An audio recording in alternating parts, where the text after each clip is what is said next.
अभी हम लोग स्टार्ट करेंगे एंशियंट इंडिया, और एंशियंट इंडिया का सबसे पहला हम 2021 का पेपर देखेंगे। बट पेपर देखने से पहले आपको कुछ इंपॉर्टेंट टॉपिक्स बता दूं प्रायोरिटी वाइज, जिस पे हर साल यूपीएससी क्वेश्चन पूछती है।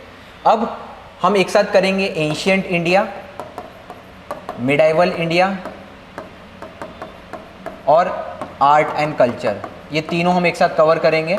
एक्चुअली एंशियंट और मिडिवल टाइम पे ही जितना भी आर्ट एंड कल्चर का पार्ट हुआ वो भी हम एक साथ डिस्कस करेंगे। मतलब मुगल के टाइम पे क्या कल्चर था, कॉइन्स कैसे होते थे, लिटरेचर कैसा होता था, फेस्टिवल, आर्ट एंड कल्चर का पूरा पार्ट बन जाता है, और एंशियंट और मिडिवल एक पार्ट बन जाता है। मतलब यूपीएससी को अगर मैं बांटना चाहूँ तो एक पार्ट हो जाता है एंशियंट मिडाइवल, एक हो जाता है आर्ट एंड कल्चर, और एक हो जाता है मॉडर्न हिस्ट्री।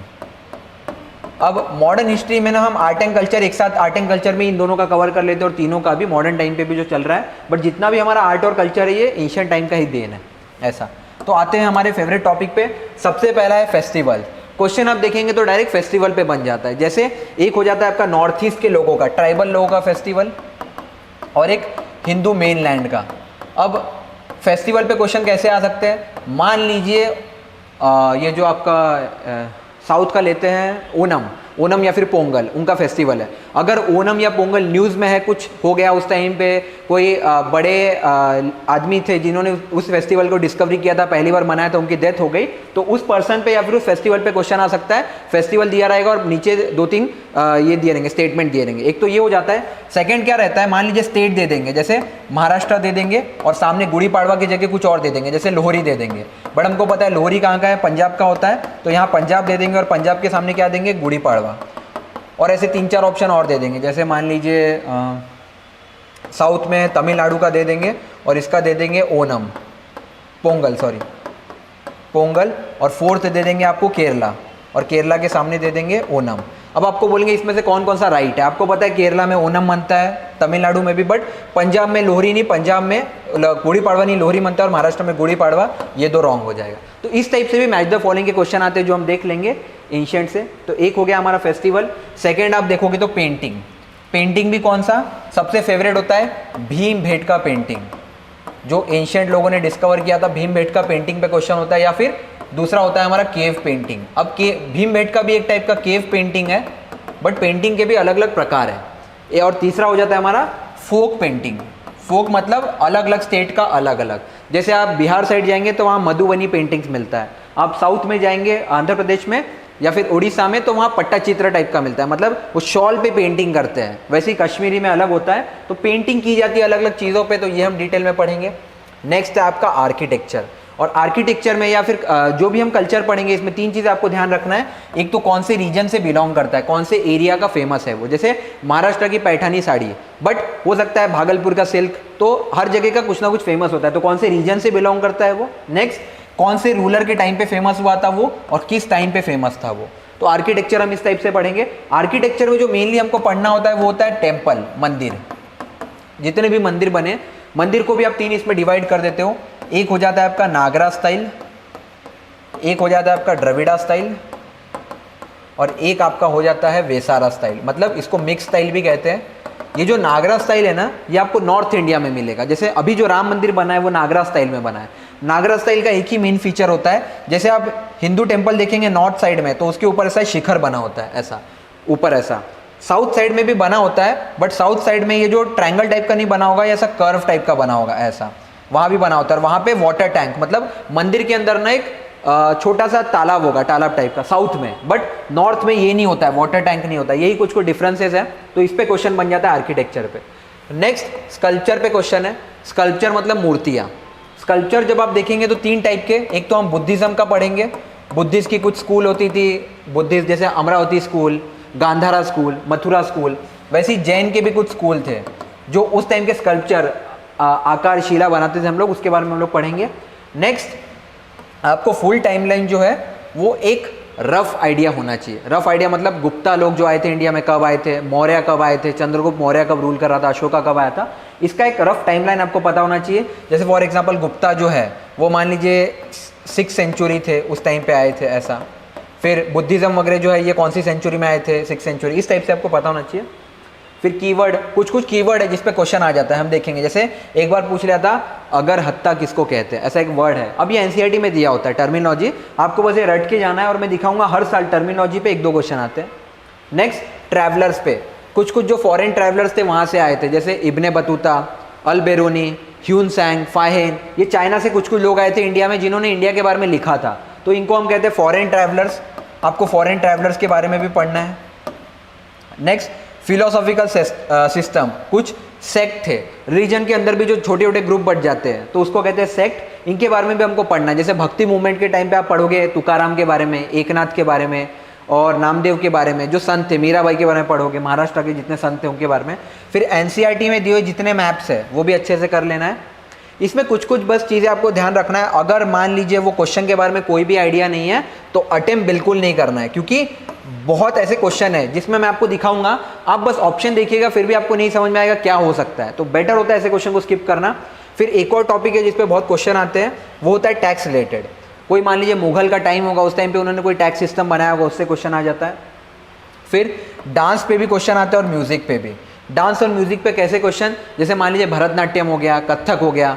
फिर म्यूजिक में भी 2 टाइप के म्यूजिक हो जाए, क्लासिकल म्यूजिक, उसमें भी आप देखेंगे जैसे अगर मैं म्यूजिक में बताऊं तो एक होता है कार्नेटिक स्टाइल और एक होता है हिंदुस्तानी स्टाइल। अब इसमें भी 3-4 चीज़ें, जैसे राग क्या होता है, राग सुर क्या होता है, ये सब हम पढ़ेंगे, अलग अलग स्कूल है। और लास्ट में है इंपॉर्टेंट कम्युनिटी, कुछ कुछ ऐसे कम्युनिटी है जिन पे क्वेश्चन आ जाता है, जैसे बंजारा लोग। बंजारा क्या होता है, ये राजस्थानी ट्राइब्स है, ये लोग क्या करते हैं एक जगह से दूसरे जगह घूमते रहते हैं। अब जैसे मान लो नागपुर में कुछ दिन रुकेंगे 15 दिन, फिर ये लोग घूमेंगे, इसलिए इनको बंजारे कहते हैं। मतलब घर बनाते हैं यहाँ पे, टेंट वेंट, 15 दिन खाते हैं और फिर ट्रैवल करते हैं। तो ऐसे ट्राइब्स के बारे में हमको अलग से पढ़ना है, अग्रहारस के बारे में, एंशिएंट इंडिया में, क्योंकि क्वेश्चन आते हैं इस पर। तो ये मेनली ये वाला जो स्लाइड था ये कल्चर रिलेटेड चीज़ों पर बात कर रहा था। और ये भी कुछ कुछ है, जैसे डांस फॉर्म हमने देख ही लिया, म्यूजिक भी देख ही लिया। थिएटर पे भी क्वेश्चन आता है, जो ड्रामा होते हैं, अलग अलग ड्रामा, नाट्य मुनि जो महाभारत में लिखा है, रामायण में लिखा है, उस पर कुछ कुछ क्वेश्चन आ जाते हैं थिएटर पे। नेक्स्ट है आपका पपेट्री। पपेट्री वो कठपुतलियाँ जो होती है ना, पपेट्री, स्ट्रिंग पपेट, उस पर क्वेश्चन आते हैं। एक तो होता है स्ट्रिंग पपेट, फिर एक होता है आपका शैडो पपेट। शैडो पपेट में क्या होता है, एक चादर लगाई जाती है, उस पर लाइट फेंका जाता है और चादर के पीछे वो लोग वो कठपुतली का डांस दिखाते हैं, तो ये शैडो पपेट्री कहते हैं। तो इसके अलग अलग टाइप है, ये पढ़ना है। फिर हमको लिटरेचर के बारे में पढ़ना है, किसने कौन सी बुक लिखी, वो कौन से रिलीजन से बिलोंग करती है, बुद्धिज्म से बिलोंग करती है, जैनिज्म से, क्योंकि क्वेश्चन आए हैं, तो वो भी हम देख लेंगे। और लास्ट में कुछ कुछ केव है, जैसे अजंता केव, एलोरा केव हमारे महाराष्ट्र में, पांडवलेनी केव, नासिक केव, उन पे क्वेश्चन आए। और कुछ कुछ स्तूपा है, जो फेमस स्तूपा है, सांची का स्तूपा, तो उन पे भी हमको क्वेश्चन देखने हैं जो कि पूछे गए हैं। फिर आते हैं एंशिएंट एंड मिडाइवल पे। ये जो पहले 2 स्लाइड्स थे ये आर्ट एंड कल्चर के बारे में बात करते थे, और हर साल आर्ट एंड कल्चर से आई गेस 3-4 क्वेश्चन होते हैं, और एंशिएंट मिडाइवल से 2-3 क्वेश्चन होते हैं, तो वो हम चेक कर लेते हैं।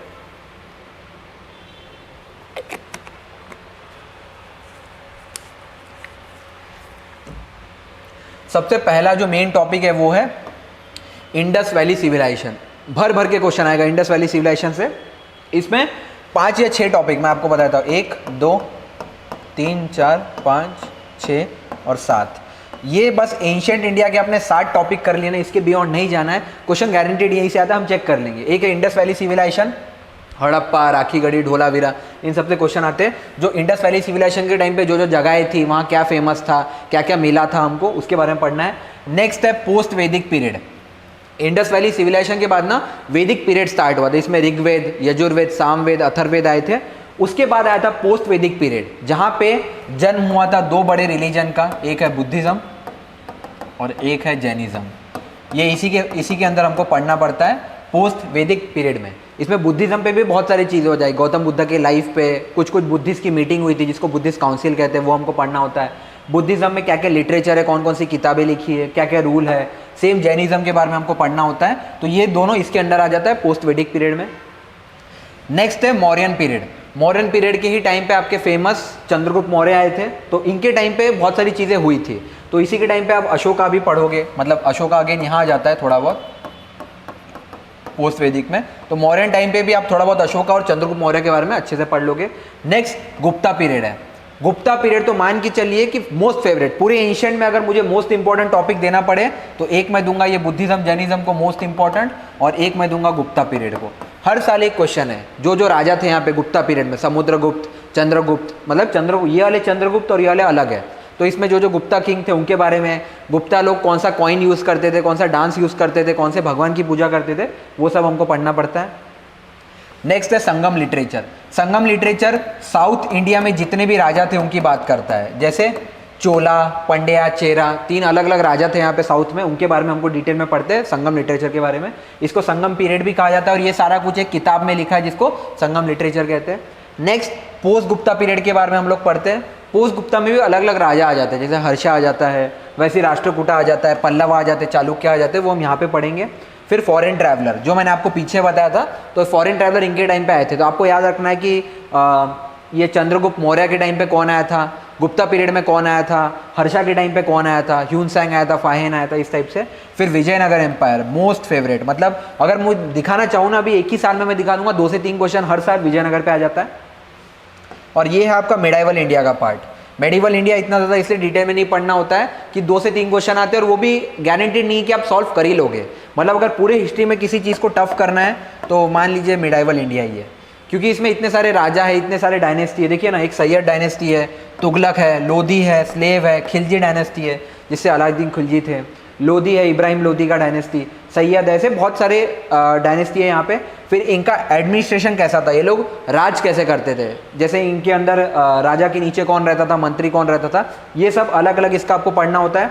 फिर एक है आपका टर्मिनोलॉजी वाला पार्ट, कौन से वर्ड को आप क्या कहते हो, टर्मिनोलॉजी। जैसे एक बार पूछ लिया था यूपीएससी ने कि फनम जो वर्ड है, फनम वो किसके लिए यूज़ करते हैं। फिर एक बार पूछा था कुला धारण जो वर्ड है वो किसके लिए यूज़ करते हैं, तो सैयद लोग एक टोपी पहनते थे उसको कहते थे कुला धारण।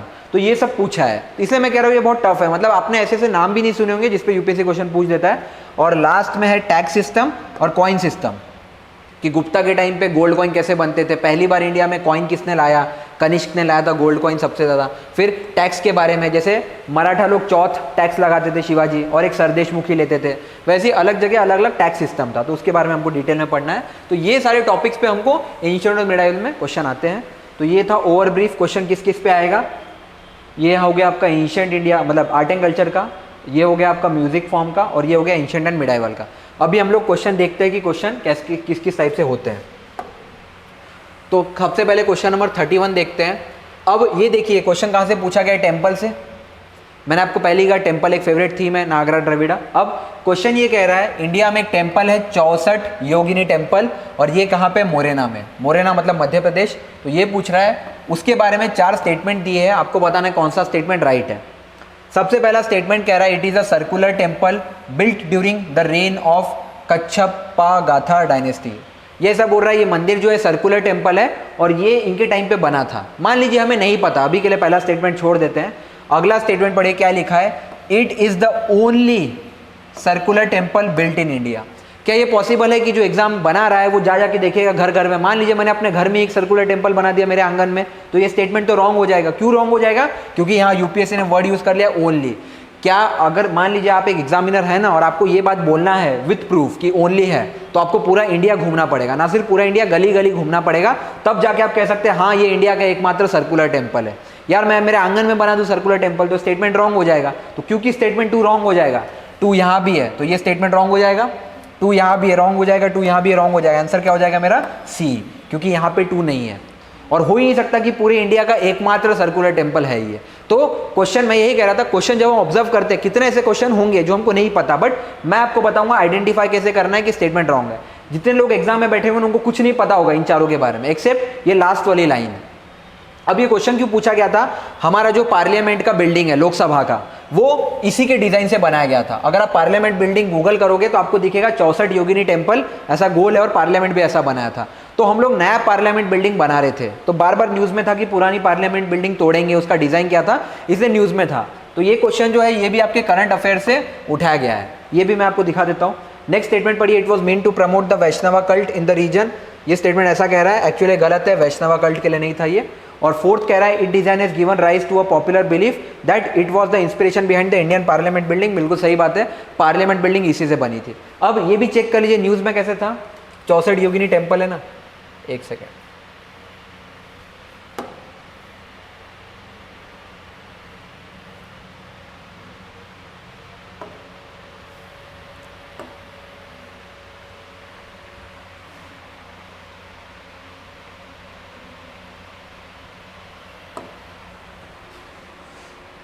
देखिए, Congress MP skip ceremony for new parliament building 10 December 2020। Question कब पूछा गया वाला? 2021 का पेपर देख रहे हैं हम, एक साल तुरंत बाद। 11 नवंबर 2019 को भी द हिंदू में आया था, renovate not build the 64 Yogini temple. Again 2023 में न्यूज़ में आया, curtain for old parliament building 2021 में आया है। भर भर के न्यूज़ में होता है ये टॉपिक, इसीलिए मैं बार बार स्टूडेंट को एडवाइस करता हूँ कि न्यूज़पेपर पढ़िए। अगर आपने न्यूज़पेपर कर रखा है, कोई रोक नहीं सकता आपका प्रीलिम्स और मेंस में सिलेक्शन होने से। हमारे साथ सबसे बड़ी प्रॉब्लम क्या होती है, हम लोग हिस्ट्री ज्योग्राफी ढंग से पढ़ते बट न्यूज़पेपर को स्किप कर देते। तो पहला वाला क्वेश्चन हमने देख लिया, इसका आंसर हो जाएगा सी ओनली। इसका एक्सप्लेनेशन देखते हैं, आंसर हो जाएगा 3C ओनली। ये कह रहा है ये जो टेम्पल था ये महाराजा देवपाल ने बनाया था कच्छपा गता डायनेस्टी से, इसीलिए पहला स्टेटमेंट करेक्ट हो जाएगा हमारा, क्योंकि हमने देखा था इन्हीं का नाम लिखा हुआ था। नेक्स्ट लिखा हुआ है द टेम्पल जो है ये सर्कुलर प्लान में है, गोल आकार में बना हुआ है। और ऐसा ही एक temple 64 Yogini temple near Jabalpur is also circular in design, इसलिए स्टेटमेंट 2 हमारा नॉट करेक्ट हो जाएगा, क्योंकि जैसा ये सर्कुलर टेम्पल है वैसे ही जबलपुर में एक और मंदिर है जो इसी नाम से है और ऐसा ही सर्कुलर बना हुआ है। तो ये दुनिया का एकमात्र, मतलब इंडिया का एकमात्र सर्कुलर टेम्पल नहीं था। सेकंड स्टेटमेंट रॉन्ग हो गया। तीसरा लिखा था ये वैष्णविज्म के लिए नहीं था, it was not mean to promote Vaishnavism but it is dedicated to yogini, that is female master of yoga. ये जो टेम्पल था ये योगिनी को डिनोट था, वैष्णविज्म को नहीं था। वैष्णविज्म मतलब जो विष्णु भगवान के भक्त है, वैसे ही वैष्णविज्म की तरह आप एक पढ़ोगे शैविज्म। शैविज्म मतलब जो शिव जी के भक्त होते हैं उनको शैविज्म कहा जाता है हिंदुज्म में।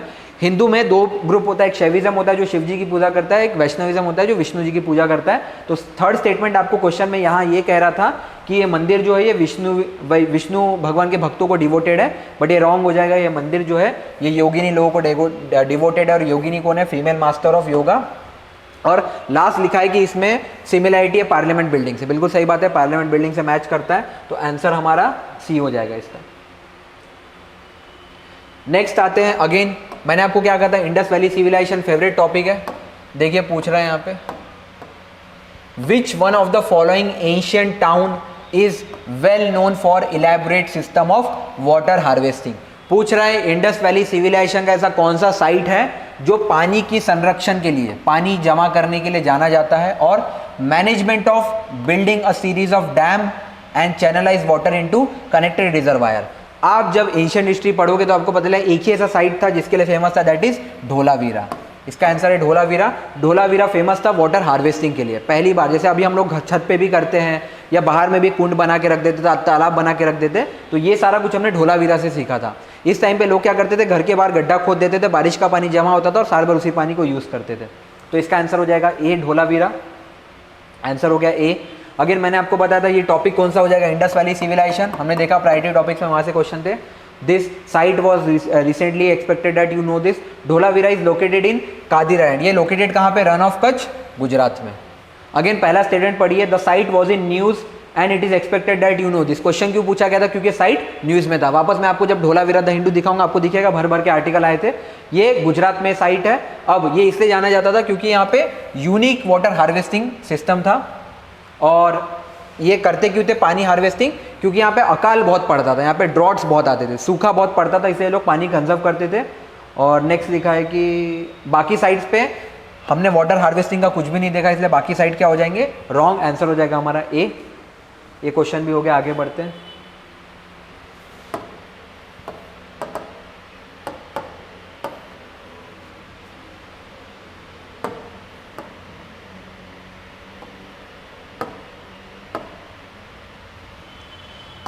नेक्स्ट वाला क्वेश्चन आपसे कह रहा है, from the decline of Gupta until the rise of Harshavardhan in the early 17th century which one of the following kingdom were holding power in northern India. ये आपसे कह रहा है जब गुप्ता डिक्लाइन हो गया, गुप्ता पीरियड जब खत्म हो गया और जब तक नया रूलर हर्षवर्धन नहीं आया, इसके बीच में कौन कौन से रूलर थे नॉर्थ इंडिया में जो राइज पे थे। अब अगेन मैंने आपको क्या बताया, गुप्ता फेवरेट टॉपिक है यूपीएससी का, और सेम हमने देखा था पोस्ट गुप्ता में भी कौन था? हर्षवर्धना। तो ये वही टॉपिक से आया हुआ है, हर्षवर्धन और गुप्ता से। अब अलग अलग किंगडम के बारे में दे रखा है, Guptas of Magadha, Parmars of Malwa, Pushyabhuti of Thanesar. हम पहले देख लेते हैं इसका आंसर क्या है और ये लोग कहाँ से बिलोंग करते हैं। अब इसका ऑप्शन इन्होंने बी दिया है, उसके पहले हम लोग देखते हैं इसका explanation. From the decline of Gupta until the rise of Harshvardhan नए नए डायनेस्टी इमर्ज हो रहे थे नॉर्थ इंडिया में। एक बार गुप्ता जब खत्म हो गया तो गुप्ता खत्म होने का, गुप्ता एक्चुअली नॉर्थ इंडिया में, ये जो आपका बिहार यूपी दिल्ली वाला बेल्ट था वहाँ पे मोस्ट पावरफुल था, बट क्योंकि गुप्ता लोग खत्म हो गए तो कुछ कुछ लोकल रूलर आने लग गए इंडिया में। कौन कौन से थे वो? एक था पुष्यभूति ऑफ थानेश्वर। ये थानेश्वर जो जगह है ये हरियाणा में है आपके, तो हरियाणा में कौन रूल करने लगा? पुष्यभूति। वैसे ही कन्नौज करके एक जगह है यूपी में, वहाँ आ गए मौखारीज। और नेक्स्ट थे आपके मैत्रकाज ऑफ वल्लभी। वल्लभी में कौन आ गया? मैत्रकाज। ये तीनों राइल करने लग गए। अब ऑप्शन में देखो कहाँ कहाँ पुष्यभूति है, मौखारी और मैत्रकाज है। आपको आंसर में चाहिए पुष्यभूति भी, मौखारी भी और मैत्रकाज भी, मतलब 3, 4 एंड 6। आप अगर ऑप्शन में देखेंगे तो एक ऑप्शन नंबर बी ही है जहाँ पे 3, 4 एंड 6 है, आपका आंसर हो जाएगा बी।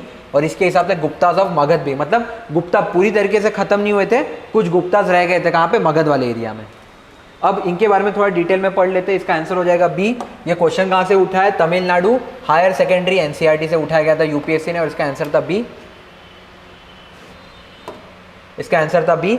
अब ये बता रहा है मैत्रकाज कहाँ पे थे? ये गुप्ता के अंडर में ही काम करते थे, और इनका जो मेन रूलर था वो था ध्रुवसेना 2। आपको बस इतना याद रखना है, क्योंकि कल को यूपीएससी ने मैत्रकाज पे क्वेश्चन पूछा है तो इसका मोस्ट इंपॉर्टेंट रूलर कौन है वो पता होना चाहिए। ध्रुवसेना 2 था इसका, और यही जो था इसने हर्षवर्धन की बेटी से शादी की थी। ये जो ध्रुव सेना था इसने हर्षवर्धन की बेटी से शादी की थी। नेक्स्ट जो रूलर है मौखारी, हमने देखा था कन्नौज से थे। कन्नौज कहाँ था? मैंने आपको बताया यूपी में। अब इसकी हर्षवर्धन की जो बहन थी वो ग्रीवर्मन से शादी की थी उसने, और ग्रीवर्मन कौन था? इसी के टाइम पे उसका रूलर था, इसी के टाइम पे ग्रीवर्मन, मौखारी के टाइम पे। नेक्स्ट आप देखोगे नेक्स्ट वाला जो रूलर है वो हमारा यादवा डायनेस्टी का था। यादवा डायनेस्टी के मेन रूलर कौन है? देवगिरी। देवगिरी, दौलताबाद, और ये रूल कब से कब तक करते थे? 12 से लेके 14 सेंचुरी के बीच में। और लास्ट में आपके परमारा डायनेस्टी। परमारा डायनेस्टी कहाँ रूल करता था? वेस्ट सेंट्रल इंडिया में, आपका जो गुजरात वाला एरिया, गुजरात महाराष्ट्र वहाँ पे। और ये किस टाइम पे? 9 से 14 सेंचुरी। तो आप चेक कर लीजिए 9 to 14 सेंचुरी है, तो हमारा आंसर ये भी नहीं होगा। और यहाँ पे भी लिखा हुआ है थानेश्वर वाला, हाँ, तो इसलिए हमारा आंसर हो जाएगा option B, that is Gupta, Pushyabhuti, Maukhari और मैत्रकाज। आपको बस इसमें अब जब रिवाइज करोगे आपको क्या क्या याद रखना है? एक तो ये कि ध्रुवसेना 2 जो था वो इंपॉर्टेंट रूलर था मैत्रकाज में। सेम मौखारी इसका मेन रूलर था ग्रीवर्मन, और ग्रीवर्मन था इसने हर्षवर्धन की बहन से शादी की थी, राज्यश्री। और सेम ये जो ध्रुवसेना 2 था इसने शादी की थी हर्षवर्धन के बेटी से। और कुछ जानने लायक है इसमें? हाँ, नेक्स्ट आपको ये भी पता चलना चाहिए पुष्यभूति थे, उनका कैपिटल क्या था? थानेश्वर। थानेश्वर कहाँ है? हरियाणा में, कुरुक्षेत्र में, मॉडर्न डे। नेक्स्ट इसके टाइम पे मेन रूलर जो था उसका नाम था प्रभाकर वर्धन, और इसी ने हुनास को डिफीट किया था। हुनास कौन था? जब गुप्ता इंडिया से चले गए थे तो गुप्तास जब लास्ट टाइम पे हुनास थे, हुनास आए थे चाइना से, उन्होंने गुप्ता किंगडम पे अटैक किया था। क्योंकि गुप्ता किंगडम पे अटैक किया था हुना ने, गुप्ता कमजोर पड़ गए और गुप्ता फाइनली हार गए और खत्म हो चुके थे इंडिया में। उस टाइम पे प्रभाकर वर्धन इस डायनेस्टी से आया था, पुष्यभूति से, और उसने हुनास को भगाया इंडिया से, क्योंकि हुनास चाइना से आए थे। तो फिर ये इसने अपना एरिया स्ट्रॉन्ग कर लिया, कहाँ पे? पंजाब और हरियाणा में। नेक्स्ट यादव जो थे ये कहाँ पे थे? डेक्कन में, साउथ में देवगिरी वाले किंगडम के पास थे। और परमारा जो थे ये वेस्ट सेंट्रल इंडिया के टाइम पे थे। और ये दोनों इसके आंसर नहीं होंगे, क्योंकि ये यादव आए थे 12 to 14 सेंचुरी में और परमारा आए थे 9 to 14 सेंचुरी में। बट क्वेश्चन क्या आपसे पूछ रहा था कि गुप्ता पीरियड के डिक्लाइन के बाद, गुप्ता पीरियड डिक्लाइन कब हुआ था? 6 सेंचुरी में, इसीलिए वो दोनों इससे बाहर हो जाएंगे। आंसर हो जाएगा आपका बी। नेक्स्ट वाला जो क्वेश्चन है ये पूछ रहा है आपसे विजयनगर एंडम। देख लो, मैंने कहा था ना विजयनगर पे हर साल 2 से 3 क्वेश्चन होंगे। इसी सेशन में आपको दिखाऊंगा 3 क्वेश्चन विजयनगर से, 2 या 3, ठीक है। क्वेश्चन आपसे कह रहा है पोर्तुगीज का एक राइटर था जिसका नाम था नूनीज। अब ये क्वेश्चन जो था इसको मैं टफ कैटेगरी में डालूंगा, क्योंकि ये जो क्वेश्चन था ये इस साल किसी से भी नहीं बना होगा। क्यों नहीं बना होगा? 2 रीजन है। पहला क्वेश्चन पहले पढ़ते हैं। According to Portuguese writer Nuniz, the women in Vijayanagara empire were experting which of the following areas. ये पूछ रहा है विजयनगर एम्पायर के टाइम पे जो महिलाएं थी वो इसमें से कौन कौन से एरियाज में स्ट्रांग थी। अब आप चेक कीजिए, सबसे पहला क्या लिखा है? रेसलिंग, कुश्ती में। अब जनरली हम लोग क्या सोचेंगे, यार लड़कियां हैं कुश्ती क्यों लड़ेगी, तो हम ऑप्शन 1 एलिमिनेट कर देंगे जो एग्जाम में बैठा रहेगा। एक ही ऐसा ऑप्शन है जहां पे 1 नहीं है, आप सी टिक करके आ जाओगे, बट आंसर हो जाएगा रॉन्ग, क्योंकि विजयनगर की जो महिलाएं थी वो चारों चीजों में एक्सपर्ट थी। तो यहां हम फंस जाते, इसका आंसर हो जाएगा डी। हम लोग बस एग्जाम मोड में ये सोचते रहते कि नहीं यार, मतलब अब देखो क्या होता है, ये क्वेश्चन टफ क्यों है? एक तो ये रीजन है क्योंकि सिलेबस में विजयनगर एम्पायर तो मेंशन है, बट कोई भी आप बुक उठा लो, एनसीईआरटी उठा लो, स्पेक्ट्रम उठा लो, कहीं पे भी इतना डिटेल में ना नूनीस के बारे में लिखा है ना विजयनगर की महिलाओं के बारे में लिखा है। किताबों में आपको क्या मिलेगा, विजयनगर के मेन किंग्स जैसे कि देवपाला, अलग अलग किंगडम्स जो है, विजयनगर के फेवरेट रूलर्स जो थे किंग आपके ये कृष्णराज, उनके बारे में दिया, देवपाल के बारे में दिया, बट हार्डली वुमेन्स के बारे में दिया और नूनीस के बारे में भी नहीं दिया। अब एग्जाम मोड में अगर कोई बैठा होगा तो यही सोचेगा यार वुमेन है, रेसलिंग तो नहीं करेगी, हटा देता हूँ आंसर सी, बट आंसर हो जाएगा आंसर डी। इसका एक्सप्लेनेशन हम लोग पढ़ते हैं, आंसर हो जाएगा इसका डी। नूनीस जब आया था तो उसने अपनी बुक में लिखा था विजयनगर एम्पायर के बारे में कि वो लोग कौन कौन से चीज़ों में अच्छे थे, रेसलिंग, एस्ट्रोलॉजी, अकाउंटिंग और सूद सिंह। सूद सिंह मतलब भविष्य प्रेडिक्ट करना। जैसे अभी मैं बैठा हूँ, मैं अगर बोल दूँ कि 3 दिन बाद बारिश होगी तो विजयनगर की एम्पायर प्रेडिक्ट कर देती थी, तो उन चीज़ों में अच्छी थी। नेक्स्ट, रेसलिंग में वुमेन को ट्रेन किया जाता था, वो स्पोर्ट्स में पार्टिसिपेट करती थी। एस्ट्रोलॉजी में भी वो लोग स्किल्ड थे और वो लोग प्रेडिक्शन कर पाते थे अच्छे से। अकाउंटिंग में भी बहुत अच्छे थे वो, मतलब आप कह सकते हो कि जितना भी हाउस होल्ड फाइनेंसेस था उस टाइम पे वो महिलाएं मैनेज करती थी विजयनगर के टाइम पे। और लास्ट में लिखा है soothsaying, women were also skilled in predicting the future based on omens and sign. Soothsaying का मतलब होता है फ्यूचर जो प्रेडिक्ट करते हो, मतलब कुछ अच्छा होने वाला है, बुरा होने वाला है, उसमें विजयनगर की महिला अच्छी थी। तो इसका आंसर इसलिए हो जाएगा डी। बट अगेन मैंने कहा ये क्वेश्चन टफ कैटेगरी में था तो इसको भी आप स्किप कर सकते हो। ये वाले क्वेश्चन पे आते हैं।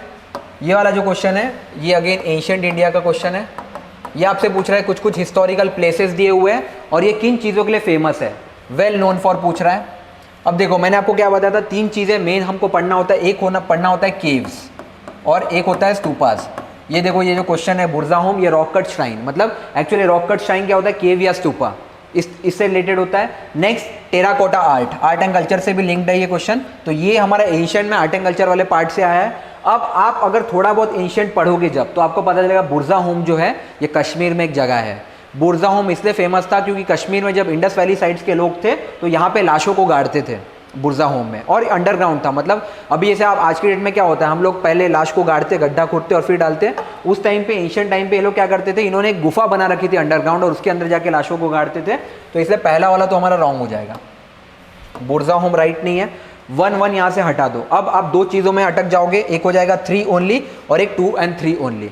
अब जब ऐसा कुछ केस होता है तो मेरा ऐसा मानना होता है कि मोस्टली हमको ऐसे ऑप्शन के साथ जाना चाहिए जहाँ पे दोनों राइट हो, क्योंकि यहाँ पे देखो 3 ओनली तो दोनों ऑप्शन में है। तो बाय डिफॉल्ट आपको पता है कि गणेशर जो है ये तो मेरा राइट है कॉपर आर्टिफैक्ट्स के लिए, ठीक है, बाय डिफॉल्ट। नहीं भी पता है तो क्योंकि 1 तो आपने एलिमिनेट कर दिया, आपके पास 2 ऑप्शन बचे, अब एक है 2 and 3 और एक है 3 ओनली। ऐसे केसेस में आप ये मान के चलो 3 तो बाय डिफॉल्ट है क्योंकि दोनों ऑप्शन में दे रखा है, आपको ये पता करना है 2 राइट है कि नहीं। बट मोस्ट ऑफ द, मतलब अगर मैं एनालिसिस करके दिखाऊंगा 90% क्वेश्चन में क्या होता है, जो मेजोरिटी वाला होता है उसके साथ जाना चाहिए। क्या ये रूल इस क्वेश्चन में भी फिट बैठता है, देखते हैं।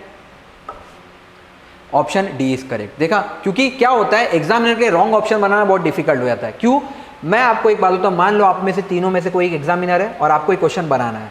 एक क्वेश्चन को राइट करने के लिए, जैसे मान लीजिए अगर एग्जाम्पल देते हैं कि दांडी मार्च जो है गांधी जी ने लीड की थी, ये आप गांधी जी का नाम तभी लिखेंगे जो आपने बुक पढ़ा होगा, नहीं तो आप किसी फालतू आदमी का नाम लिखेंगे, और ऐसे आदमी का जो आपने नहीं पढ़ा। जैसे अगर मुझे गलत करना होगा तो सबसे इजी नाम मैं किसका उठाऊंगा, जवाहरलाल नेहरू का। जैसे एक एग्जाम्पल दिखाता हूँ मैं अगर ये बोलूँगा ना कि दांडी मार्च में जवाहरलाल नेहरू ने पार्टिसिपेट किया, तो मुझे बुक में पढ़ना पड़ेगा सही में किया कि नहीं, ठीक है, तभी मैं स्टेटमेंट लिख पाऊंगा। तो उसको गलत करना रहेगा तो मैं किसी ऐसे आदमी का नाम दे दूंगा जो मुझे भी पता है नहीं है, जैसे मोहम्मद अली जिन्ना का, बाबा साहब अम्बेडकर का नाम दे दूंगा, सुभाष चंद्र बोस का। तो यूपीएससी उस केस में ऐसी मिस्टेक कर देगा। बट ऑप्शन को रॉन्ग बनाना बहुत डिफिकल्ट हो जाता है। क्यों, आपको पूरी इतनी किताब पढ़नी पड़ेगी, चेक करना पड़ेगा हर जगह कि कहीं ऐसा है तो नहीं कि उन्होंने पार्टिसिपेट किया। इसीलिए मोस्ट प्रोबेबल टेंडेंसी क्या होती है कि जब आप 2 ऑप्शन में अटक रहे हैं, एक जगह एक ही को राइट बताया जा रहा है और एक जगह 2 को राइट बताया जा रहा है, आप घर जाइए और चेक कीजिए, 90% केसेस में आंसर होता है डी, जहाँ पे 2 ऑप्शन, डी मतलब जहाँ पे 2 ऑप्शन राइट होने के चांसेस है। क्योंकि ऑप्शन जितने ज़्यादा रॉन्ग करेंगे यूपीएससी, उनके लिए उतना ज़्यादा पेपर डिफिकल्ट बनाना मुश्किल हो जाता है। इसीलिए आंसर होगा इसका डी। ये question again very tough category में था क्योंकि जो उस साल अटेम्प्ट कर रहे होंगे 2021 में, उन्होंने नहीं किया होगा। इनफैक्ट ये बात मैं इस चीज़ से भी बोल सकता हूँ कि पहली बार 90 मार्क्स के नीचे कट ऑफ आ गया था यूपीएससी का, ये वही वाला पेपर था। 90 मार्क्स के नीचे कट ऑफ आया था 2021 का। This was the first paper. उसके पहले कट ऑफ काफ़ी हाई रहता था, तो एंशिएंट हिस्ट्री काफ़ी टफ आया था। अब इसके ऑप्शन देख लेते हैं। मैंने आपको जैसे कि कहा पेयर 1 जो है हमारा इनकरेक्टली मैच है। बुर्जा होम जो है जम्मू कश्मीर में मैंने आपको बताया और ये न्यूलिथिक साइट है। अब यहाँ पे रॉक कट श्राइन नहीं मिलते थे और मैंने आपको पहले बता दिया ये क्यों फेमस था, as a burial site famous था। यहाँ पे लाशों को गाड़ते थे, तो ये as a burial site famous था। यहाँ पे कुछ ऐसे लाश मिले जहाँ पे कुत्तों को भी गाड़ा गया था ओनर के साथ, इसलिए फेमस था ये। नेक्स्ट जो है पेयर 2 वो करेक्टली मैच है। चंद्रकेतुगढ़ कहाँ पे, वेस्ट बंगाल में है, कोलकाता के पास, और हिस्टोरियंस के हिसाब से ये प्री मौर्यन टाइम का है, जब मॉडर्न पीरियड जब स्टार्ट होने वाला था और पोस्ट वैदिक खत्म हुआ था, जैनिज्म बुद्धिज्म खत्म हुआ था, उसके बाद का पीरियड है ये। और ये किसके लिए फेमस है, टेराकोटा आर्टवर्क्स के लिए। टेराकोटा क्या होता है, हैंडमेड। आप जब एशियन टाइम पढ़ेंगे तो आपको पता चलेगा जितने भी खेल खिलौने थे वो टेराकोटा होता था, हाथ से बनाते थे वो चीज़ें टेराकोटा। जैसे कि टेराकोटा चेस इसी टाइम पे बनता था, चेस हो गया, मूर्तियाँ हो गई, सिंदूर हो गया, सारा कुछ टेराकोटा से बनता था। नेक्स्ट तीसरा जो है दैट इज गणेश्वर। गणेश्वर किस लिए, कहाँ पे है, खेतरी बेल्ट राजस्थान में, और ये किसके लिए फेमस था, कॉपर ऑब्जेक्ट्स के लिए। तो आप देख लीजिए गणेश्वर में कॉपर होना चाहिए और चंद्रकेतुगढ़ में टेराकोटा। ऑप्शन में है दोनों में, टेराकोटा चंद्रकेतुगढ़ में और गणेश्वर कॉपर आर्टिफैक्ट्स में। अब एक और चीज़ बताऊंगा, आप कोई भी बुक पढ़ लीजिए, आप अगर नितिन सिंघानिया की बुक आती है आर्ट एंड कल्चर के लिए, या फिर आप तमिल वाली एंशिएंट एनसीईआरटी भी पढ़ेंगे तो रेयरली आपको इनका रेफरेंस मिलेगा। सिर्फ आप बुर्जा होम के बारे में पढ़ते हैं, आपने ये दोनों साइट्स के बारे में रेयरली सुना होता है, इसलिए अगेन ये क्वेश्चन आ जाएगा टफ कैटेगरी में।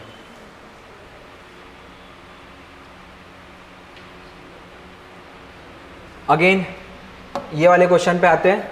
Consider the following statement. देखिए वापस यहाँ किसका मेंशन आ गया, विजयनगर एम्पायर का। I can easily show you, हर साल एशियंट इंडिया पे 3 या 2 क्वेश्चन तो मिनिमम विजयनगर एम्पायर पे होंगे। It is the most favourite theme of UPSC, क्योंकि विजयनगर एम्पायर बहुत बड़ा था और उसी से टूट के वोडिया डायनेस्टी और मैसूर और टीपू सुल्तान वगैरह आए थे, तो फेवरेट थीम है यूपीएससी का। क्वेश्चन ये कह रहा है, 3 स्टेटमेंट है। It was during the reign of Iltutmish that Genghis Khan reach the Indus in pursuit of the fugitive Khwarazmian prince. Actually ये ऐसा कह रहा है, इल्तुतमिश जब रूल करता था तो पहली बार चेंगिस खान इंडिया आया था, किसको ढूंढने के लिए, फ्यूजिटिव मतलब भगोड़ा। तो ये ख्वारजेम प्रिंस था एक, वो अपने चेंगिस खान को धोखा देके भागा था इंडिया में। तो ये ऐसा कह रहा है पहली बार इसी के टाइम पे इंडिया आए थे ये। सेकेंड स्टेटमेंट पढ़ते हैं। It was during the reign of Muhammad bin Tughlaq that Timur occupied Multan and cross the Indus. ये ऐसा कह रहा है कि मोहम्मद बिन तुगलक, वैसे ये क्वेश्चन करने से पहले और मैं चेक कर लेता हूँ इंडस विजयनगर पे और क्वेश्चन है क्या, एक साथ ही करा दूंगा हूँ।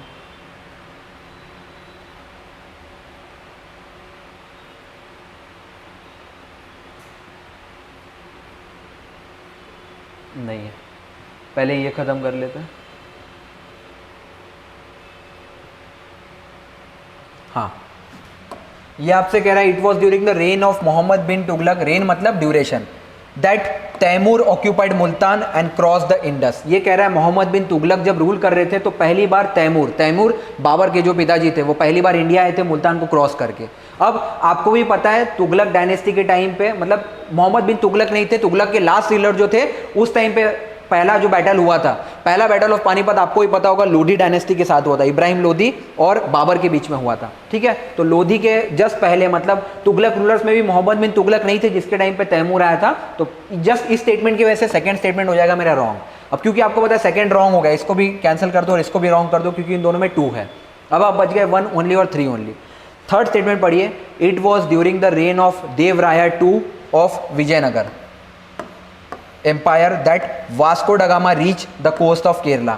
एक्चुअली ये भी रॉन्ग है। वास्को डगामा जब इंडिया आए थे तो केरला कोस्ट पे आए थे, उनका वेलकम जमोरियंस ने किया था, बट उस टाइम पे जो रूलर थे वो भी ये देवराया 2 नहीं थे, उनका वेलकम जमोरियंस ने किया था केरला कोस्ट पे, और वो पहली बार इंडिया कब आए थे, 1498 में। ठीक है, तो उस टाइम पे देवराया 2 नहीं थे। आंसर 3 भी रॉन्ग हो जाएगा, इसका आंसर हो जाएगा ए ओनली, 1 ओनली। चेक कर लेते हैं। Yes, option A is correct. अब इसका एक्सप्लेनेशन देख लीजिए। स्टेटमेंट 1 करेक्ट क्यों है? चेंगिस खान ने सही में इंडिया को अटैक किया था इल्तुतमिश के टाइम पे। Iltutmish save India by refusing to support Khwarizm Shah Jalaluddin of Central Asia against Genghis Khan. हुआ ये था, ख्वारिज़िम प्रिंस इसके पास आए थे इल्तुतमिश के पास, और उन्होंने कहा इल्तुतमिश को कि हमको अपने अंदर जगह दे दो। इल्तुतमिश उसी टाइम पे जब रजिया सुल्तान हुआ करती थी, तो इल्तुतमिश को कहा कि मुझे अपने अंदर ये पनाह दे दो, बट इल्तुतमिश को पता था इसने पंगा किससे लिया था, चंगेज खान से। और चंगेज खान मंगोल डिनेस्टी का ही है और चाइना का रूलर था ये मेन। इंडिया को पता था अगर चंगेज खान गलती से इंडिया आ गया तो इंडिया में कोई नहीं बचेगा। He was a very ferocious ruler. तो इल्तुतमिश ने इसको सपोर्ट देने से मना कर दिया। चंगेज खान आया इंडिया, उसने इसको पकड़ा और ले गया। इसीलिए आप देखोगे चंगेज खान ने इंडिया को अटैक किया था और इल्तुतमिश ने ही इंडिया को बचाया, क्योंकि अगर वो गलती से ख्वारिज़िम शाह को सपोर्ट कर देता तो पूरा इंडिया डिस्ट्रॉय कर देता चंगेज खान। वो बहुत, उसकी आर्मी भी बहुत बड़ी थी। मतलब आप समझ सकते हैं तैमूर जो था या बाबर का पिताजी तैमूर, उसके भी ट्रिपल या 4 टाइम्स चंगेज़ खान फेरोशियस था। नेक्स्ट स्टेटमेंट 2 इनकरेक्ट हो जाएगा हमारा, क्योंकि मोहम्मद बिन तुगलक का पीरियड था 1325 टू 1351 और नसीरुद्दीन मोहम्मद शाह इसके टाइम पे तैमूर ने इंडिया को इन्वेड किया था। मैंने कहा था ना तैमूर ने इन्वेड तो किया था, बट मोहम्मद बिन तुगलक नहीं थे उस टाइम पे, जो रूलर थे दैट वाज नसीरुद्दीन मोहम्मद शाह। अब देखो तुगलक का पीरियड, मोहम्मद बिन तुगलक का पीरियड कब खत्म हुआ? 1351 में, और इनका पीरियड स्टार्ट हुआ 14th सेंचुरी के स्टार्ट में, 50 साल बाद एक्चुअली तैमूर ने अटैक किया था। और थर्ड वाला भी इसलिए इनकरेक्ट है क्योंकि देवराय टू कब से कब रूल करते हैं? 1422 टू 1426। और मैंने आपको क्या कहा, वास्को ड गामा इंडिया कब आया था? 1498 में, इसलिए स्टेटमेंट भी रॉन्ग हो जाएगा। यूपीएससी ने क्वेश्चन में क्या गेम किया है, चीज़ें बिल्कुल सही लिखी है कि विजय ये देवराय 2 के टाइम पे ही, मतलब ये वास्को ड गामा इंडिया आया था, ये भी बिल्कुल सही बात है, और तैमूर ने भी मुल्तान को क्रॉस करके इंडिया पे अटैक किया था। बट यूपीएससी ने क्या गलती कर दी यहाँ पे, मतलब स्टूडेंट्स को गलती करने पे मजबूर कर दिया कि उन्होंने नाम गलत मेंशन कर दिया। यही एग्जाम में ट्विस्ट हो जाता है। मतलब आप जब एग्जाम में जाओगे आपको लगेगा हाँ यार वास्को ड गामा इंडिया तो आया था, उस टाइम पे विजयनगर एम्पायर भी था, बट आप ये पढ़ के नहीं गए हो कि देवराय 2 था कि नहीं। जस्ट बिकॉज देवराय 2 था यहाँ पे स्टेटमेंट रॉन्ग हो जाएगा। अगर स्टेटमेंट ऐसा होता ना कि it was during the period of Vijayanagar empire that Vasco da Gama reach the coast of Kerala, answer हो जाता राइट, क्योंकि रूलर का नाम नहीं दिया था, और जब वास्को ड गामा इंडिया आया तो सही में विजयनगर एम्पायर था उस टाइम पे, तो क्योंकि रूलर का नाम दे दिया दोनों जगह पे, इस वजह से स्टेटमेंट रॉन्ग हो जाएगा। हमारा आंसर ए ओनली है। अब नेक्स्ट वाला जो टॉपिक है ये लॉज पे बेस्ड है। जो लॉ होते थे एक्चुअली एंशिएंट इंडिया में ना कुछ कुछ लॉज बनाए गए थे, जैसे कि आप पढ़ोगे मीतकशारा एक लॉ था और एक था दया भागा, ये 2 लॉ थे। ये क्यों न्यूज़ में था? जैसे कि यहाँ पे आप जब स्टेटमेंट पढ़ोगे आपको दिखेगा ये जो लॉ है ये वुमेन्स को प्रॉपर्टी राइट देने की बात करते थे। अभी आप देखोगे रिसेंटली हिंदू मैरिज बिल को अमेंड किया गया था और पहली बार इंडिया में वुमेन्स को भी प्रॉपर्टी इनहेरिट करने का राइट है। मतलब आज के डेट में अगर मान लीजिए आप एक भाई और एक बहन है तो दोनों को इक्वल प्रॉपर्टी में, मतलब एक बॉय है और एक गर्ल है, तो ऐसा पहले क्या होता था सिर्फ बॉय को पूरी प्रॉपर्टी मिलती थी, अब रिसेंट अमेंडमेंट के हिसाब से गर्ल को भी प्रॉपर्टी मिलेगी। ये क्वेश्चन वहीं से इंस्पायर्ड था। अब ये भी मैं आपको दिखा सकता हूँ, आपको करना कुछ नहीं है, एक सेकेंड, जस्ट गूगल करना है मीतकशारा दया भागा द हिंदू, आपको दिखेगा, बार बार न्यूज़पेपर में आर्टिकल आ रहे थे।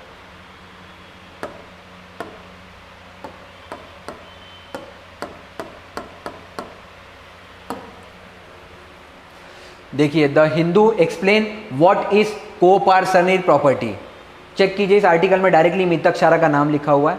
The Hindu explains what is coparcenary, coparcenary मतलब दोनों को इक्वल प्रॉपर्टी मिलेगी। अगर घर में 3 भाई है 3 बहन है, 3 6 का इक्वल राइट होगा, इसको कहते हैं coparcenary property in Hindu law. Article देखिए कब का है, अगस्त 16 2020। पेपर हम कौन सा देख रहे हैं, 2021 का। बार बार द हिंदू में वर्ड आ रहा था, यहाँ भी चेक कर लीजिए, यहाँ क्लियरली लिखा हुआ है मीतकशारा वर्ड। एक सेकेंड, हाँ ये देखिए हिंदू सक्सेशन एक्ट में अमेंडमेंट किया गया था 1956 के, और यहाँ पे आर्टिकल में आपको ये पूरा आर्टिकल एक्चुअली हमको दिख नहीं पा रहा है क्योंकि ये कह रहा है आपको सब्सक्रिप्शन लेना पड़ेगा, बट जब आप बैक जाएंगे तो देखिए आर्टिकल यहाँ से स्टार्ट हो रहा है, Mitakshara coparcenary property without including women in it mean that women could not inherit ancestral property. Mitakshara ने जो लॉ लिखा था उसमें ऐसा कहा गया था कि महिलाओं को पैतृक संपत्ति लेने का कोई अधिकार नहीं है।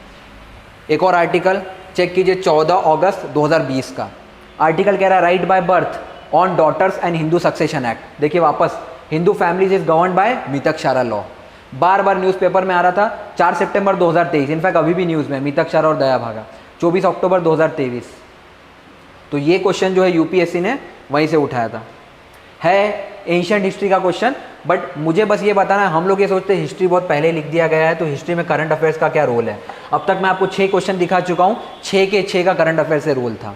कोई भी क्वेश्चन, जैसे इनफैक्ट इसके पहले भी एक अगर दिखाना चाहूँ, ये तो छोड़ दीजिए, प्रॉपर हिस्ट्री का क्वेश्चन था। ये जो नूनीज वाला भी है ना, आप अगर सर्च करेंगे नूनीज पे क्वेश्चन क्यों पूछा था तो आपको दिखेगा नूनीज भी न्यूज़ में था, इसीलिए डायरेक्टली उन्होंने विजयनगर एम्पायर से नूनीज के बारे में उठाया, क्योंकि नूनीज के बारे में किसी बुक में नहीं लिखा होता है। ऐसे जब कोई बाउंसर क्वेश्चन आता है, इसलिए मैं बार बार स्टूडेंट्स को रिपीट करता हूँ कि द हिंदू से बेस्ट कोई सोर्स नहीं है।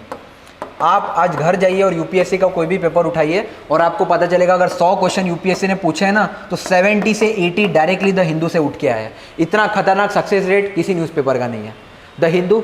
दूसरा आप ये भी कर सकते हो, इंडियन एक्सप्रेस भी कर सकते हो। Indian express is again very good. Indian express in fact पढ़ने के लिए द हिंदू से ज़्यादा अच्छा है, बट इसका सक्सेस रेट इतना ज़्यादा नहीं है जितना द हिंदू का है।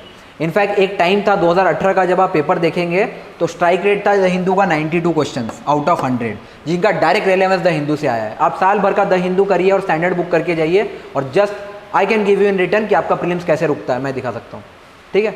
और ये मैं विद प्रूफ कह रहा हूँ, लगातार 2 प्रीलिम्स क्लियर करने पे बैक टू बैक, इसी बेसिस पे, क्योंकि मैं हर दिन का द हिंदू करता हूँ। कोई भी ऐसा आर्टिकल नहीं होगा जो मेरे से छूटा होगा, क्योंकि स्ट्राइक रेट बहुत स्ट्रॉन्ग है द हिंदू का। आप कोई भी कर सकते हैं, आपको इंडियन एक्सप्रेस कंफर्टेबल लग रहा है ये भी आप कर सकते हैं, द हिंदू भी कर सकते हैं। आपको अगर झूठ लग रहा है, इनफैक्ट इस साल का भी अगर मैं आपको दिखाऊं, इतने टफ टफ क्वेश्चन थे, मतलब किसी से नहीं बने होंगे, बट मैं वो क्यों सॉल्व कर पाया, क्योंकि द हिंदू में डायरेक्ट मेंशन था। Let me show you.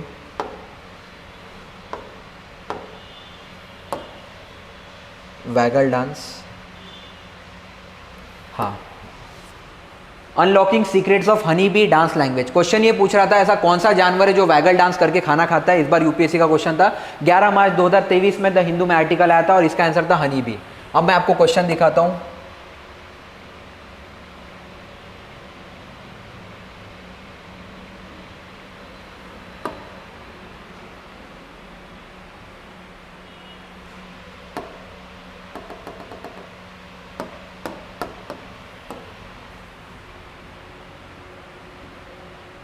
UPSC ने आपसे क्वेश्चन पूछा था, विच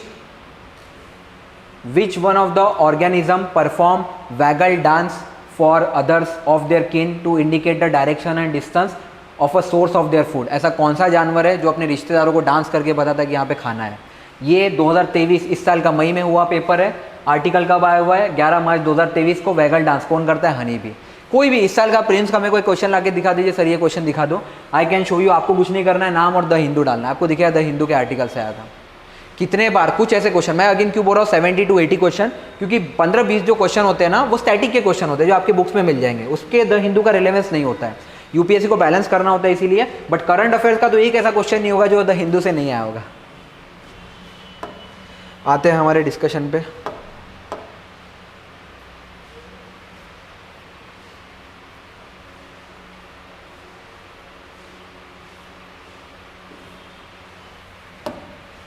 ये क्वेश्चन कर रहे थे हम मीतकशारा और दया भागा।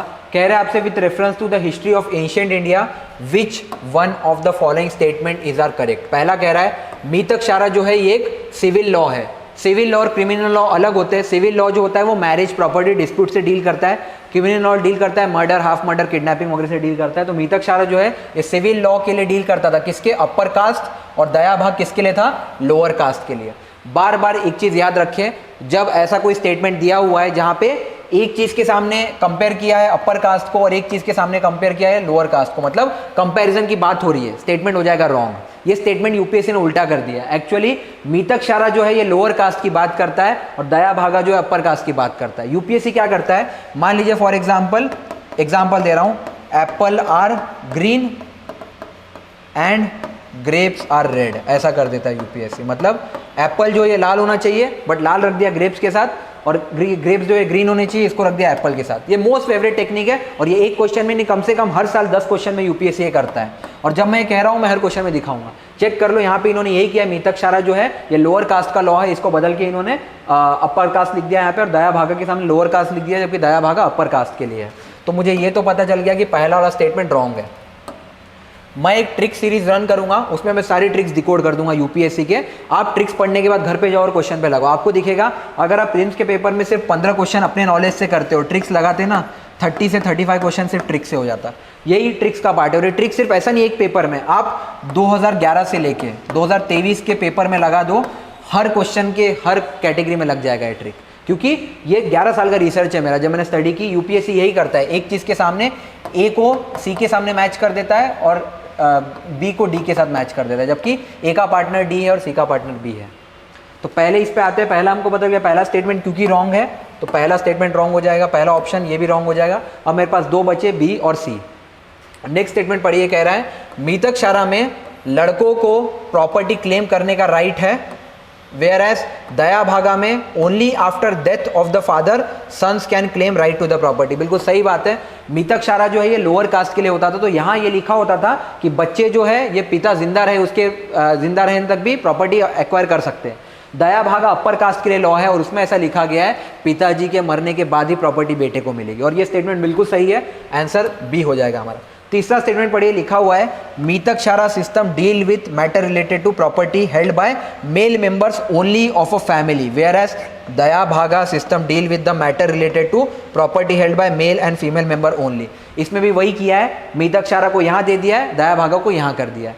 ये स्टेटमेंट ऐसा होना चाहिए, दया भागा जो है ये सिर्फ मेल से डील करता है और मीतकशारा जो है ये दोनों से डील करता है।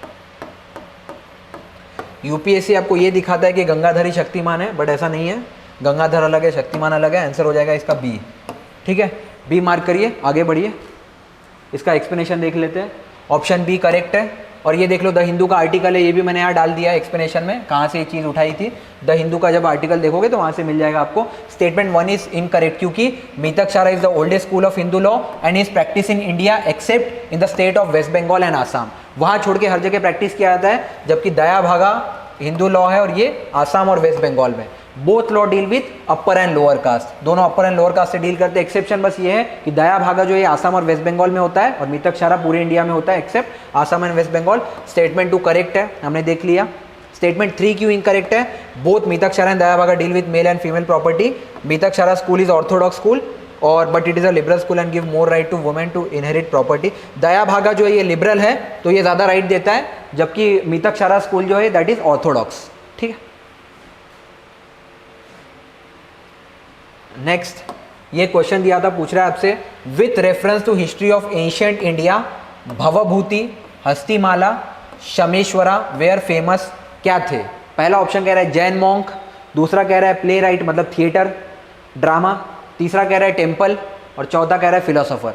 अगेन मैं बोलूँगा ये क्वेश्चन जो है it is one of the toughest question, क्योंकि हम लोग इतना नहीं पढ़ते, बहुत रेयर ऐसा केस होता है कि हम लोग इतना डिटेल में पढ़ के जाते हैं। इसका answer actually play right drama थे ये सारे, शमेश्वरा, भवभूति और हस्तिमाला। क्योंकि जैन मॉन्क के बारे में पढ़ोगे तो जैन मॉन्क अब जो एग्जाम मोड में बैठा होता है उसको ये पता है ये तो नहीं होगा, क्योंकि हम जैन मॉन्क्स के बारे में पढ़ते हैं। अगर इतने फेमस जैन मुनि होते ये तो हमने पढ़ा होता भवभूति कौन है, हमने इनका नाम जरूर सुना है जैन मॉन्क्स में। एक आप पढ़ोगे भागाभद्रू, क्योंकि ये फेमस है, इनका नाम पढ़ा होता है। ठीक है, बट ये भवभूति हस्तिमाला में नहीं पढ़ा होता है। बट अगेन आपको कंफ्यूजन किसमें होगा? बी, सी और डी में। अगेन इसको टफ क्वेश्चन में डालूंगा, ऐसे क्वेश्चन को जितना चाहे उतना कम अटेम्प्ट करे। हिस्ट्री की एक ही खास बात होती है, हिस्ट्री का क्वेश्चन सॉल्व हो जाएगा। एक ही चीज़ होती है, या तो आपका नॉलेज है, अगर नॉलेज नहीं है तो अटेम्प्ट करना भी नहीं चाहिए। ट्रिक्स बहुत कम काम करती है यहाँ पे। जब मैं इकोनॉमी और साइंस का डिस्कशन लूँगा, साइंस में तो मतलब समझ लीजिए अगर 15 क्वेश्चन है 10 में ट्रिक लग जाती है, साइंस की खास बात है। तो इसका आंसर हो जाएगा बी, प्ले राइट्स। ये सारे ड्रामा है, ऑप्शन बी करेक्ट हो जाएगा। भवभूति जो ये 8th सेंचुरी का स्कॉलर है और उसने पोएट्री लिखी थी संस्कृत में, और ये किसको डेडिकेटेड है? महावीरा चित्र, early life of Ram ji. Ram ji की अर्ली लाइफ को दिखाया इन्होंने, और इन्होंने एक ड्रामा लिखा था जिसका नाम था मालती माधवा। और नेक्स्ट है उत्तरा महाचरित्र, और ये अगेन राम जी के कोरोनेशन सेरेमनी और सीता जी को जब उन्होंने छोड़ा था उसके बारे में डील करता है। नेक्स्ट है हस्तिमाला। हस्तिमाला 30th सेंचुरी में लिखा था, कन्नड़ पोएट थे वो, और उन्होंने होयसाला एम्पायर पे लिखा था ये, और उसके पहले उन्होंने पूर्व पुराना भी लिखा था। और समेश्वरा जो है अगेन ये संस्कृत पोएट है, इन्होंने कश्मीर में बुक लिखी थी और बुक का नाम था 10 अवतार चरित्र, विष्णु के 10 अवतार पे इन्होंने बुक लिखी थी।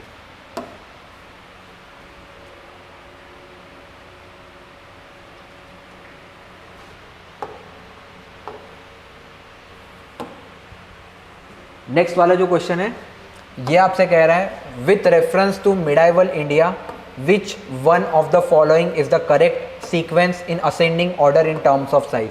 आपसे पूछ रहा है जब हम असेंडिंग ऑर्डर में इनको अरेंज करेंगे तो छोटे से बड़ा कौन सा होगा? पहला दे रखा है परागना, फिर सरकार और सूबा। नेक्स्ट दे रखा है सरकार, परागना और सूबा। तीसरा दे रखा है सूबा, सरकार और परागना, और फोर्थ है परागना, सूबा और सरकार। अगेन टफ कैटेगरी में डालूंगा क्योंकि इजी भी हो सकता है, मॉडरेट भी कह सकते हो आप इसको, क्योंकि पहले आपको सूबा का मतलब पता होना चाहिए, सरकार का और परागना का। एक्चुअली सूबा आज की डेट में स्टेट, जो आज की डेट में स्टेट है जैसे महाराष्ट्र, उस टाइम पे इसको सूबा कहते थे। सरकार मतलब मेन जो बड़ा एम्पायर होता था, और परागना मतलब आई गेस डिस्ट्रिक्ट होता है। तो इसका आंसर होना चाहिए था आई गेस डी। डी है क्या? नहीं, इसका आंसर ए है, परागना, सरकार, सूबा। ओके, इसका आंसर ए है। पहले परागना आ जाएगा आपका, फिर सरकार और सूबा। एक्सप्लेनेशन पढ़ते हैं ऐसा क्यों? मुगल एम्पायर जो था वहाँ पे ये सब किससे डोमिनेट, मिलिट्री था इन नेचर और मेनली लॉ से चलता था।